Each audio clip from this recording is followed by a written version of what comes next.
Bismillahirrahmanirrahim. Alhamdulillahirabbil alamin. Allahumma salli ala sayidina Muhammadin miftahi babir rahmatillah adada ma fi ilmillah. Salatan wa salaman daimaini bidawami mulkillah wa ala alihi wa sahbihi. Assalamualaikum warahmatullahi wabarakatuh. Sahabatku yang dimuliakan Allah, di dalam tayangan video yang singkat ini kami ingin sedikit berbagi dengan teman-teman semuanya yang menyaksikan tayangan video ini. Mudah-mudahan bermanfaat. Yaitu dalam episod kali ini kita akan membahas tentang sosok seorang murabbi, seorang mursyid daripada tariqah Naqsyabandiyah Al-Khalidiyah. Beliau merupakan seorang al-arif billah, seorang wali yang kamil mukamil yang ada di bumi Serambi Mekah, di Nanggro, Aceh Darussalam. Nah, alhamdulillah pada hari ini murid-murid beliau sudah berada di seluruh pelosok Nusantara, baik itu di Jakarta, Sulawesi, dan juga di Pulau Jawa, di Malaysia, dan seterusnya. Sehingga kita akui atau tidak, percaya atau tidak, bukti yang berbicara bahawa salah satu ulama Aceh yang memiliki murid hampir di seluruh pelosok bumi Nusantara, dan di mana-mana murid-murid Abuya yang mendapatkan tarbiyah ruhiyah daripada Abuya. Murid-murid ini kemudian menjadi tumbuh membawa estafet obor perjuangan dakwah baginda Rasulullah Muhammad sallallahu alaihi wasallam. Nah, beliau adalah Abuya Syekh Haji Amran Wali Al-Khalidi. Sahabatku yang dimuliakan Allah, tentunya berbicara tentang sosok Abuya Syekh Haji Amran Wali Al-Khalidi, sangat sedikit yang bisa kami sampaikan di dalam tayangan ini, karena tentunya kita semua yang pernah bersuhbah dengan beliau, kita akan kelu lidah kita untuk mewakili dari apa yang kita lihat. Artinya di saat kita bersuhbah dengan beliau, memang kita benar-benar menemukan bahawa adanya sifat-sifat keluhuran itu pada pribadinya. Pada pribadinya Abuya, yang sulit, yang tidak dapat untuk kita gambarkan. Sehingga ada sebuah ungkapan, hiyarkum man dzakarakum billah. Idolamu adalah mereka, orang-orang yang mengingatkanmu kepada Allah. Maka oleh karenanya, di saat ada orang yang mengidolakan Abuya, di saat orang yang fanatik dengan Abuya, di saat ada orang yang simpati dengan Abuya, di saat ada orang yang cinta dengan Abuya, ya wajar. Karena memang hampir semua orang yang bersuhbah dengan Abuya, di saat dia bersuhbah dengan Abuya, itu akan membawa hatinya itu untuk ingat ke Allah. Karena memang di dalam dadanya Abuya ada muatan ilahiyah, ada nur ilahiyah. Nah, sehingga oleh karena yang demikian, pantaslah apabila ada orang-orang yang kemudian bersuhbah dengan Abuya, menjadikan Abuya sebagai sosok, sebagai idola, wajar. Karena mengapa? Karena sepatutnya hiyarkum man dzakarakum billah. Idolamu, pilihanmu adalah orang yang mengingatkanmu kepada Allah. Dan itu kita temukan di Abuya. Jadi di saat kita bersuhbah dengan Abuya, lalu kemudian itu akan dapat membangunkan hati kita, jiwa kita, kemudian timbul sensitivitas rohani kita, kepekaan batin kita, untuk kemudian kita dapat merasakan hadratnya Allah Ta'ala. Nah, sehingga kita perlu ketahui bahawa ulama itu ada 4 kriterianya. Nah, coba perhatikan. Jadi dalam tayangan ini kita akan membahas tentang 4 kriteria para ulama. Nah, nanti kita akan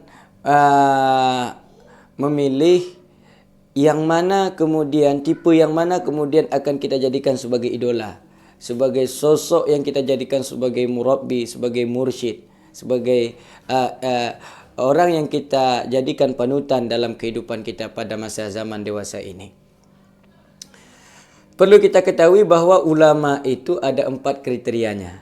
Ada 4 kriterianya. Yang pertama, tipe ulama itu bagaikan air hujan. Jadi artinya dia suci dan menyucikan. Jadi dia suci dan dapat menyucikan orang lain. Itu tipe ulama air hujan. Dan semua tempat diseraminya. Jadi semua tempat diseraminya, didatanginya. Nah, sehingga dimanapun tempat-tempat yang dia datangi, itu akan tumbuh. Nah, karena memang di dalam batin mereka itu ada keikhlasan, ada cinta. Jadi di saat mereka membawa benih-benih cinta itu kemudian ditanamkan di dalam dada murid-muridnya, maka murid-muridnya itu akan tumbuh, akan dapat melanjutkan estafet perjuangan beliau. Nah, oleh karenanya tipe-tipe ulama pada tipe yang pertama ini, tipe air hujan, ini merupakan ulama-ulama yang mukhlis, ulama warisatul anbiya, mereka merupakan wali min auliyaillah. Nah, karena mengapa? Karena mereka tidak hanya dibekali dengan ilmu zahir, kan tetapi mereka juga dibekali dengan ilmu batin.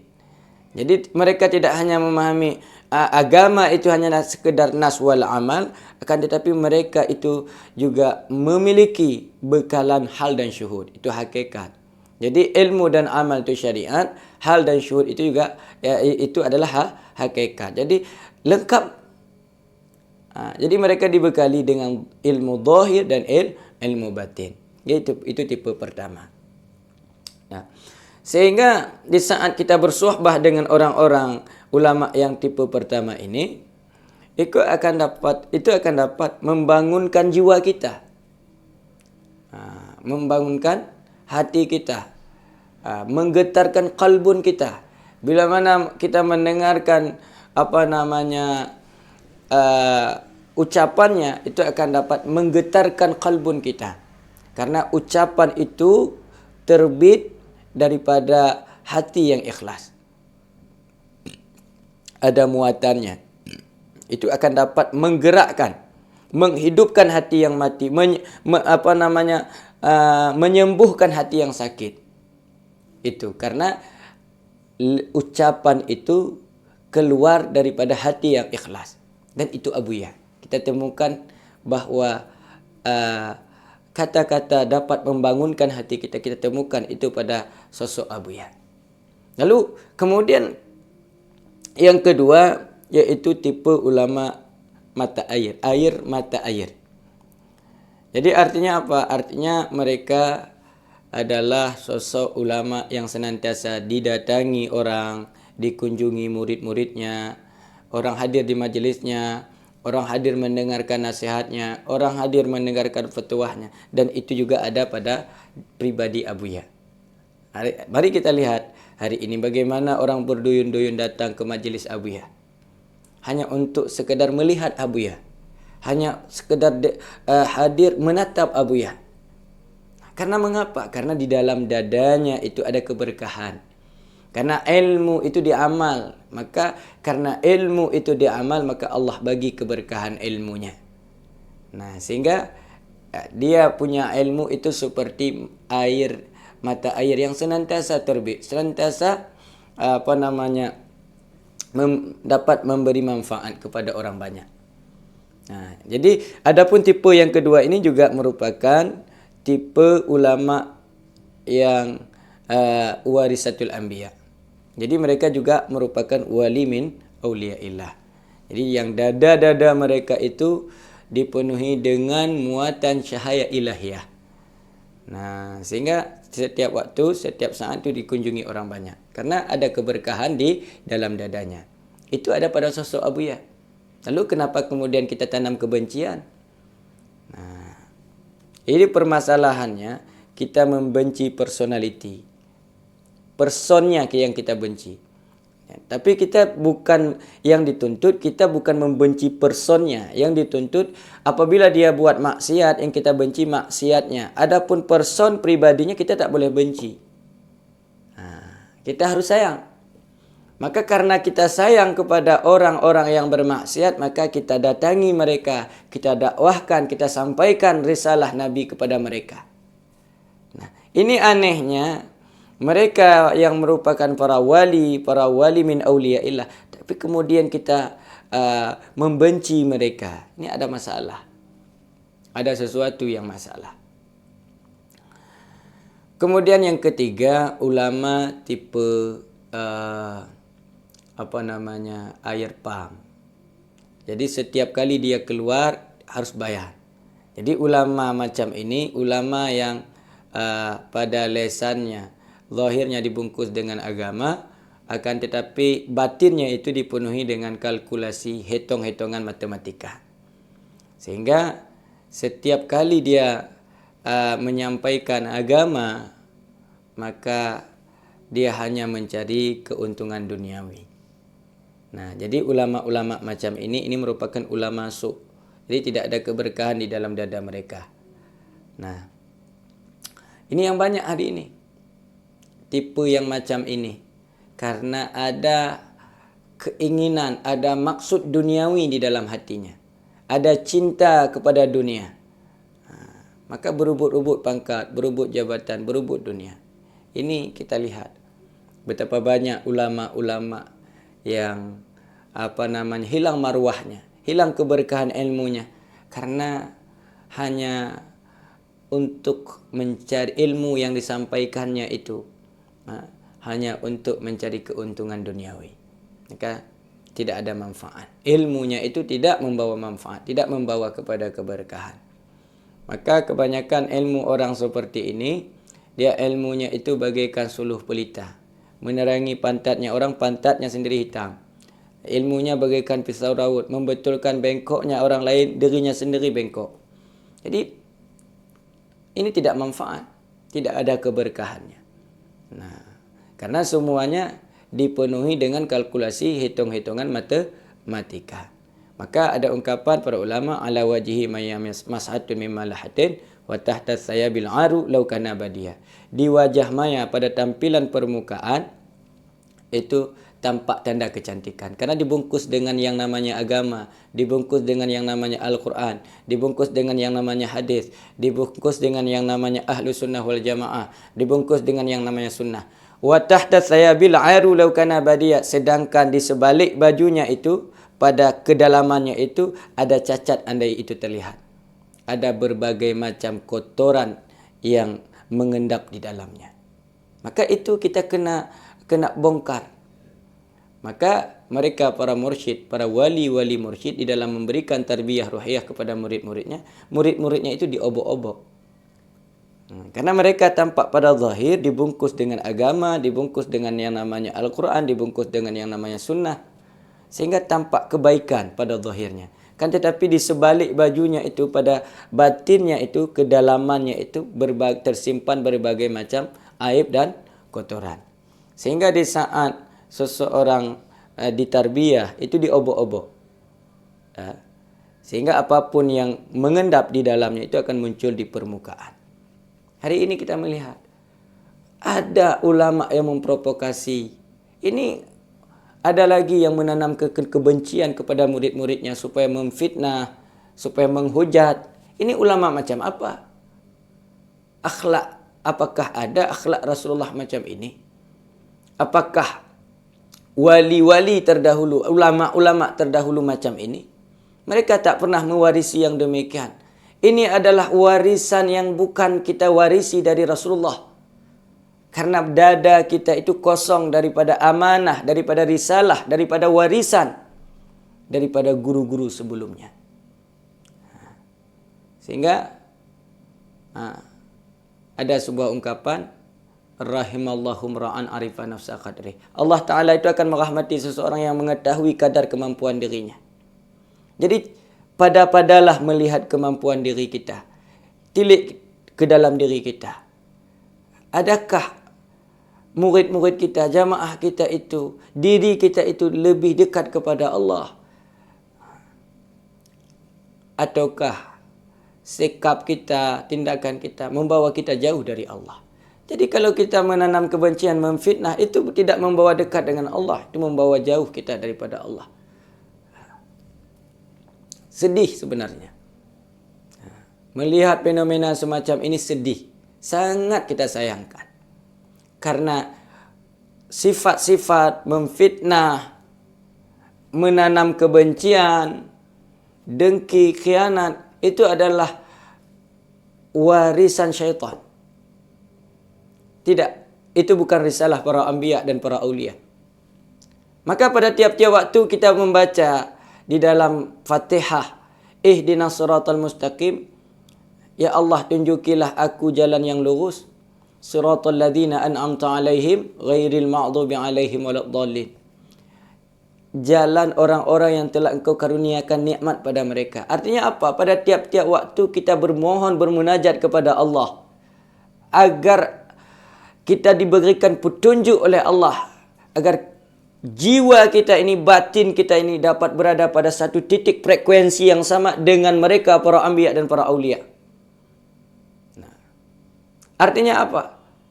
Artinya bagaimana kita dapat berada pada satu titik frekuensi yang sama dengan mereka, para anbiya dan para aulia, sehingga dengan demikian baru kita mendapatkan gelombang-gelombang ilahiyah, sehingga baru sampailah muatan ilahiyah itu ke dalam batin kita, sehingga timbul yang namanya injizab. Ini tidak ada, dan ini ada pada diri Abuya. Kemudian yang keempat, jadi ulama tamsil atau tipe air comberan. Nah, ini lebih parah. Ini lebih parah ini. Artinya apa? Al-Quran mengatakan ata'muruna an-nasa bil birri wa tansawna anfusakum wa antum tatluna al-kitab afala ta'qilun. Kenapa kamu ajak seru manusia buat baik sedangkan kamu tidak melakukannya? Kamu menerangkan kepada orang tentang fadilah zikir, kaifiat zikir, kan tetapi kamu sendiri hati kamu di dalam keadaan lalai kepada Allah Ta'ala, di dalam hal keadaan ghaflah. Kamu suruh orang buat baik, amar ma'ruf nahi mungkar, sedangkan kamu tidak melakukan itu. Malah sebaliknya, engkau senantiasa mengajak orang untuk mencintai Allah, untuk berakhlak dengan akhlak Rasulullah. Kan tetapi kita sendiri melakukan perbuatan-perbuatan yang bertentangan dengan ajaran agama itu sendiri. Padahal sampean paham kitab, kamu paham Al-Quran dan hadis, kamu paham kitab, kamu mengerti agama, kamu memiliki pengetahuan agama, tetapi kamu sendiri menentang ajaran agama itu. Nah, ini yang banyak. Jadi maka kadang-kadang hari ini kebanyakan kita itu bagaikan koin bermata dua. Di satu sisi gambar malaikat, di sisi yang lain gambar iblis.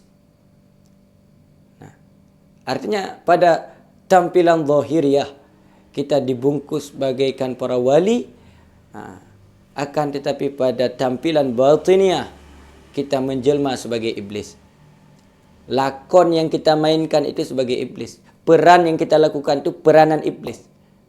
Ini yang kita sayangkan, sehingga orang awam mengikutinya, terpengaruh. Sudah, stop. Jadi kalaupun ada orang yang mencintai Abuya, yang simpati dengan Abuya, itu hak wajar. Dia membela kebenaran gurunya, membela kebenaran yang ada di dalam dada gurunya. Kita pernah melihat sejarah bagaimana di saat Nabi Allah Ibrahim ingin dibakar, dimasukkan di dalam kobaran api Namrud. Sehingga pada saat itu ada seekor burung pipit berusaha membawa setetes air dengan paruhnya. Tindakannya ini kemudian ditertawakan, dicemoohkan oleh binatang-binatang yang lainnya. Karena tidak mungkin secara logika setetes air yang ada di paruh burung pipit itu akan dapat memadamkan kobaran api yang akan membakar Nabi Allah Ibrahim. Tidak mungkin. Kan tetapi kemudian apa kata pipit? Sikap pipit itu menunjukkan bahwa dia telah berpihak di atas kebenaran yang ada di dalam dada Nabi Allah Ibrahim. Andai saja, andai pun setetes air itu belum dapat memadamkan kobaran api yang akan membakar, yang hendak membakar Nabi Allah Ibrahim, paling tidak burung pipit sudah menunjukkan keberpihakannya kepada kebenaran yang ada di dalam dada Nabi Allah Ibrahim alaihissalam. Nah, siapa sih para nabi dan para wali yang tidak disesatkan, yang tidak dicemoohkan? Nah, rata-rata seperti itu, dan itu dilanjutkan oleh Abuya. Nah, dan Abuya tidak akan berhenti dengan cacian, dengan cemoohan, dengan hinaan. Maka ada ungkapan semakin diperkaruh semakin jernih. Mengapa? Murid Abuya tumbuh di mana-mana. Dan kedekatan kita dengan Abuya, tentunya ini suatu karunia nikmat dari Allah. Sehingga ada sebuah ungkapan para ulama, kam min qaribin ba'id wa kam min ba'idin qarib. Betapa banyak orang yang tampaknya dekat tapi hakikatnya jauh. Banyak. Dan betapa banyak orang yang tampaknya jauh tapi hakikatnya dekat. Artinya apa? Betapa banyak hari ini orang-orang yang tinggal dekat dengan Abuya, tempat tinggalnya Abuya. Akan tetapi batin mereka, hati mereka jauh daripada Abuya. Zahirnya dekat Abuya, batinnya jauh dari Abuya. Dan betapa banyak orang-orang yang di luar sana, katakanlah di Batam, di Medan, di Sulawesi, Jakarta, Jawa, Malaysia, Patani, Thailand dan seterusnya. Mereka secara zahiriah jauh dari Abuya tapi batinnya dekat dengan Abuya. Karena ada cinta di dalam dadanya itu. Karena ada cinta. Karena dimanapun Abuya memberikan tarbiyah kepada murid-muridnya, Abuya sedang menyemai benih-benih cinta itu ke dalam batin murid-muridnya.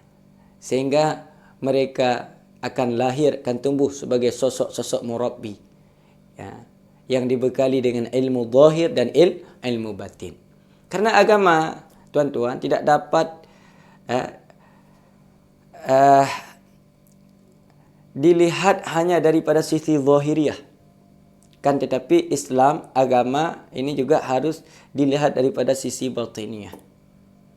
Sehingga nilai amal seorang insan di sisi Tuhannya itu tergantung seberapa besar kadar dan muatan cinta rindu di dalam batin seorang insan itu kepada Tuhannya. Maka sebesar itulah nilai amal ibadahnya itu di sisi Tuhannya. Jadi demikianlah, mudah-mudahan bermanfaat. Assalamualaikum warahmatullahi wabarakatuh.